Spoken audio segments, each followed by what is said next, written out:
Social media networks have struggled to contain the spread of misinformation on their platforms as conspiracy theories continue to saturate the internet.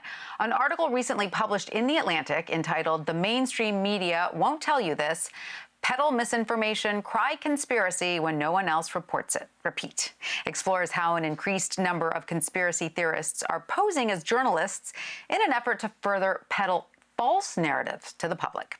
Helen Lewis is a staff writer at The Atlantic and the author of the article. She joins me now from London. Welcome, Helen. It's great to have you with us. So, Helen, you discussed the damage that can be caused when, quote, journalism is hijacked by activists. What do you mean by that, and why is it such a growing issue? Well, I think there have always been conspiracy theorists. What's new now, particularly, or an emerging trend, is they've started to try and use the forms of journalism, stuff that looks like journalism but isn't. So I wrote about Nigel Farage, who's a British politician, who's one of the people very instrumental in Brexit, and this series of videos he did from the English Channel, where he talked about French Navy boats escorting migrants to kind of come and land in Britain.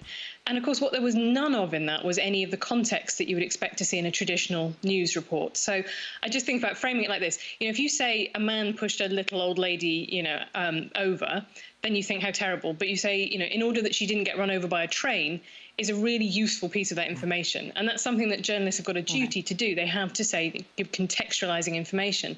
But what these conspiracy theories tend to do is just give you the kind of juicy bit that provokes your emotions. They don't bother complicating the story with all the bits of real life that, you need to have in order to fully have an opinion on that. So why are we seeing this type of falsified journalism and conspiracy theories flourish at this particular point in time? Well, it's interesting that you mentioned Facebook just then, because fundamentally this kind of stuff is very popular on Facebook. It spreads very virally because it provokes our emotions and an emotional response. And ditto on Twitter. The Atlantic's been running a series on conspiracy theories called Shadowlands. And one of those points out, birtherism, this conspiracy theory about Barack Obama being born in Kenya and therefore being ineligible for the presidency, was something that Donald Trump was very into. It was something that really galvanized his own decision to run for the presidency. So you have a situation in which from the top down in American politics, people are promoting these conspiracy theories. And the reason they do that is they're very powerful. They work. They appeal to people. Mm-hmm. Of course, it leads to a race to the bottom. In your article, you discuss Potemkin journalism. How does that work exactly? So Potemkin villages in 18th century Russia were when villages were so poor that they couldn't, they looked absolutely terrible. Catherine the Great's favourite would go and make sure that they had lovely facades nailed to the front of them. So when she came through them, they looked perfect and beautiful. And on the surface, Russia was in this great place and an economic boom. And that's what I feel, that kind of hollow facade is how I feel that sometimes this journalism works. It looks like mainstream news reporting. It is people using the address to camera that you might see, or the tones or the kind of vocabulary that you see in mainstream news reporting. All of these things that kind of hijack our brain into thinking, oh, this is journalism.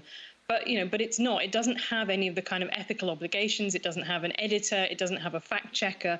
It doesn't have any of those safeguards that we traditionally, encourage and insist on in journalism. Mm-hmm. Now, this false journalism and conspiracy theories, of course, don't belong specifically to the left or the right. Both sides are responsible for peddling their own. But it does seem that conspiracies have grown to be more welcomed by several right-wing politicians. You mentioned certain conspiracies that President Trump, like the birtherism that he has promoted, and you mentioned Nigel Farage in your piece.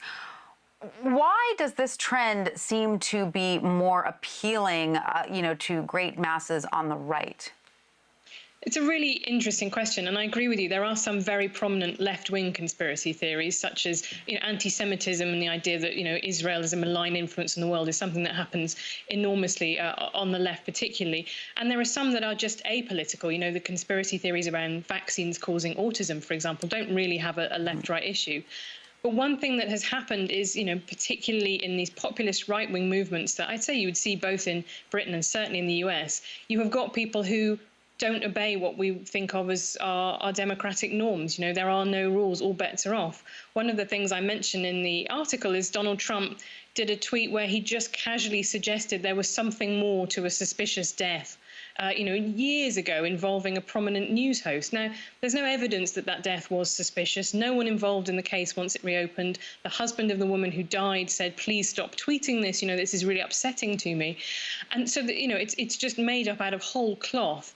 And yet that is something that the president of the United States is willing to dignify with his attention and his time, and then set his followers on. So the message really comes from the top in that respect. So how important is it that modern media pay attention and combat these narratives? I mean, it certainly gives an added responsibility to the legitimate press. So how is that done without repeating or bringing more attention to, false narratives? It's a really big question, and it's one that I don't think that the mainstream traditional media have really answered. Part of it is about kind of trust. This is a very odd situation in which people distrust the mainstream media, but actually at the same time, they really, really rely on it. When the chips are down, when, the early days of the coronavirus lockdown, almost every respectable news site, TV channel saw huge spikes in viewership. When things are really bad, people want news that they can trust. And that's what the people who these Potemkin journalists are taking advantage of, the fact that we instinctively still believe stuff that looks like journalism. But I think we've had to become much smarter as an industry about not trying to ignore fringe things, to confront them head on, to put on the record, do that proper reporting. Adrienne Lafrance, who is a senior editor at The Atlantic, did a great piece about QAnon, which I'm sure most of your viewers haven't heard of, but is an incredibly popular conspiracy theory and it only needs a couple of thousand of people on Facebook or on a message board to believe a conspiracy theorist like this, for it to start spilling out and affecting people's real lives. People who get targeted by some of these conspiracy theories find it really unpleasant. We've discussed that for sure on the show, as well as, the Sandy Hook Elementary conspiracy theories. We've discussed all of those. And I'm sure you feel the same way as a journalist, that your job is even more important now in light of all of this, that, the public service that we do as journalists is so crucial at this moment, more now than ever, I think. Well, Helen Lewis, thank you so much for joining us. I really appreciate it. Thank you.